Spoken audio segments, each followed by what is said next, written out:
Direto da redação. E rapidamente ao Rio de Janeiro com a Cláudia Freitas, que já está comigo aqui nos estúdios Rio Digital, para a gente tratar dessa questão temporal no Rio de Janeiro. A Cláudia está por aí? Está comigo? Cláudia, bom dia. Bom dia, Roberto. Bom dia a todos que estão com a gente aqui no Direto da Redação. Roberto, a população está aí se preparando, né, para a previsão de chuva extrema de hoje até a noite de domingo. Na coletiva de imprensa que teve ontem da Prefeitura do Rio, o prefeito Eduardo Paes disse que o momento é de cautela, não é de desespero, né, mas é de cautela, e está orientando a população a evitar deslocamentos desnecessários. Por isso, foi decretado hoje ponto facultativo para alguns setores públicos. Na noite de ontem, nós já tivemos aí uma chuva um pouco mais forte em alguns bairros do Rio, principalmente na Zona Oeste. Há uma preocupação muito grande das autoridades com essas próximas 72 horas. E aqui no nosso link, no nosso ao vivo, está com a gente o meteorologista Márcio Cataldi. Ele é professor do Departamento de Engenharia Agrícola e Meio Ambiente da UF. Professor, bom dia, seja bem-vindo ao nosso programa. A gente gostaria de entender melhor essa previsão de tempo, de chuva extrema, que vai haver um acumulado recorde para esse mês de março. E as autoridades, elas estão muito preocupadas.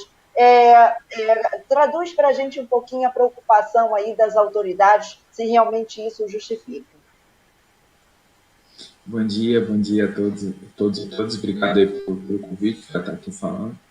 Bem, eu acho que esse é um momento importante, onde as autoridades ouviram, né, as previsões meteorológicas, e a partir das previsões meteorológicas eles se mobilizaram para tentar, enfim, de uma forma, proteger a população. Eu acho que esse é um ponto essencial. Eu estou trabalhando, no momento eu estou como pesquisador visitante na Europa.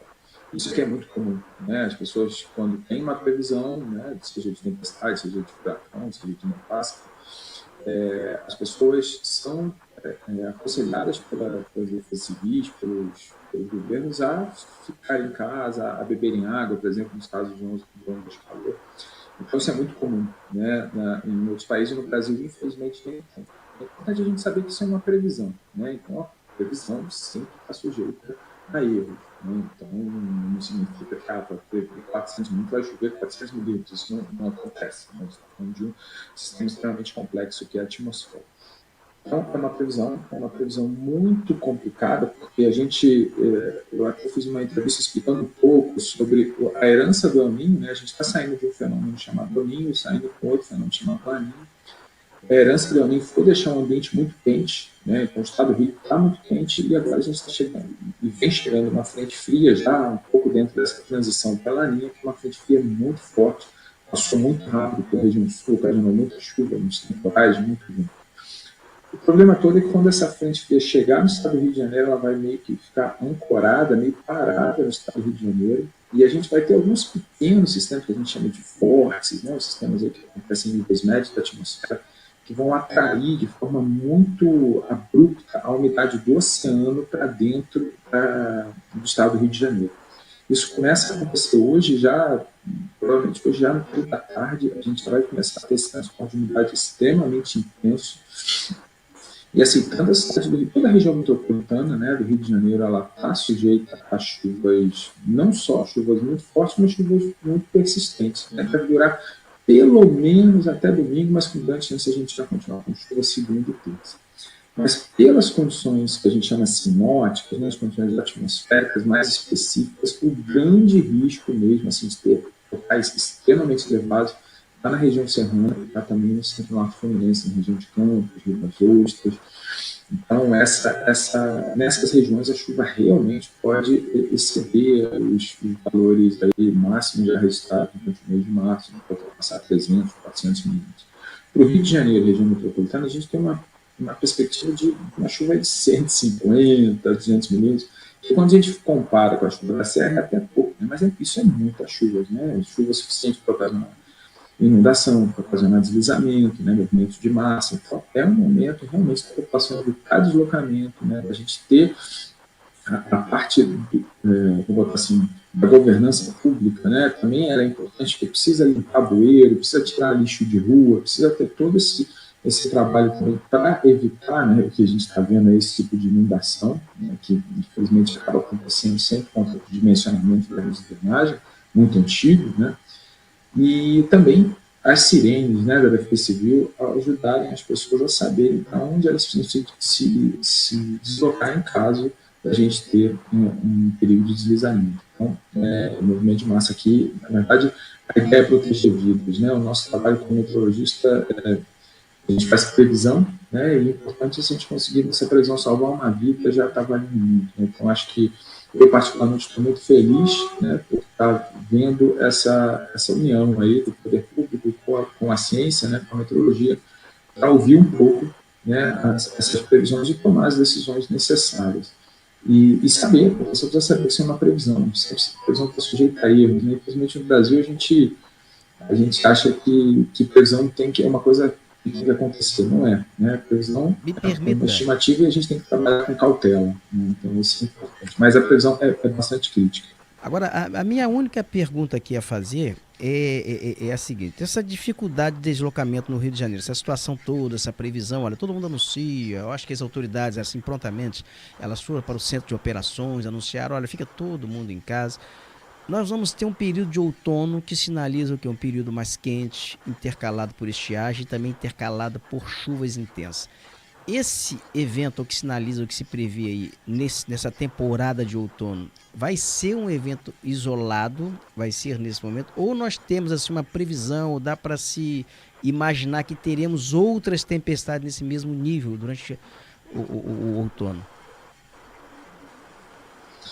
O mês de outono, principalmente o início do mês de outono, que é um período de transição, né, quando a gente está saindo do período mais quente, que é o verão, né, tanto uma estação intermediária, que é o outono, esse período de transição ele é sempre mais complicado. Então a gente tem essa previsão de ser chuva para esse final de semana e tem previsão de novo de chuva para o próximo final de semana.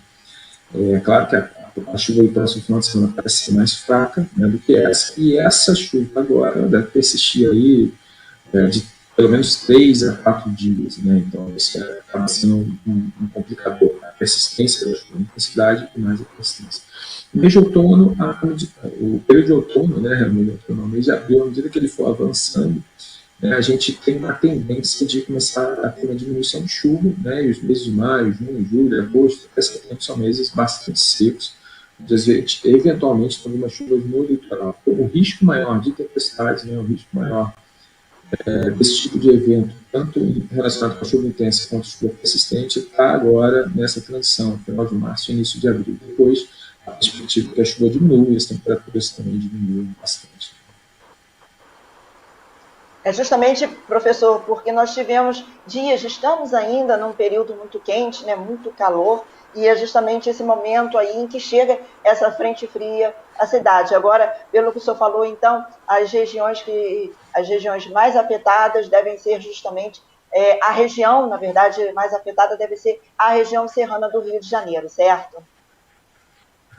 Sim, e também o litoral, a região ali, o litoral do Rio, mas também o litoral mais norte, né? O norte fluminense, o litoral de Campos, o litoral de Rio das Ostras, aquela região Macaé, essa região também pode ser bastante afetada, porque a gente tem alguns pequenos ciclones se formando durante essa frente fria, e tem previsão de que alguns se formem muito rápido, né? Uma formação muito rápida, mas que se formem próximos dessa região litorânea. Então, também é uma região que a previsão de hoje está mostrando como uma região de risco. Agora, a região serrana, infelizmente, o que tudo indica, é a região que vai ser mais afetada. Né? Que vem a umidade do oceano com muita força, à medida que ela sobe a serra, né? Ela começa a formar nuvens muito carregadas, né? Um processo mecânico, e, enfim, então, a região serrana realmente é mais quente. As autoridades estão até comparando com a tragédia que aconteceu em 2021, que ali teve um volume de chuva muito forte, né? Chuvas extremas também. O senhor acha que a gente pode ter aí mais ou menos um volume de chuva tão forte quanto aconteceu ali naquele episódio de 2011? Então, a gente tem uma condição meteorológica mais parecida com o que aconteceu em 2022, né, com Petrópolis, do que o que aconteceu em 2011 na região serrana. Em 2011 foi um episódio Zacas, nas zonas de Conferência do Atlântico Sul, um episódio que ficou 11 dias, né, então a chuva o deslizamento aconteceu muito por conta disso, né, a gente foi tendo uma persistência de chuva, e aí lá no finalzinho a gente teve uma chuva muito intensa e já pegou o solo úmido, mais pesado e tal. Esse episódio não, ele vai ser uma duração mais curta, mas do ponto de vista do transporte de umidade, a atmosfera está mais parecida com 2022. Ou seja, a chuva em 40 horas, 30 horas, uma chuva muito, muito intensa na região serrana, que vai entrar desta vez, vem umidade do oceano em 2011, como vai vir na região amazônica. Então, tem algumas diferenças nesse sistema, mas se a gente for pensar que 2022 também foi um episódio muito grave, principalmente para Petrópolis, né? Realmente merece atenção, sim. Tá? Não devem ser 11 dias, mas a gente pode ter 3, 4 dias, né? Então, merece toda a atenção possível, né? Tá certo, professor Márcio Cataldi, meteorologista, muito obrigada pela participação do senhor e pelas explicações que o senhor trouxe aqui. Como acabamos de falar, Roberto, é necessário, não é um momento de pânico, mas também é um momento de muita cautela, de muito cuidado aí com a vida. Eu volto com você no estúdio. Muito obrigado, Cláudio, obrigado ao professor, obrigado. Grande abraço, bom dia para vocês.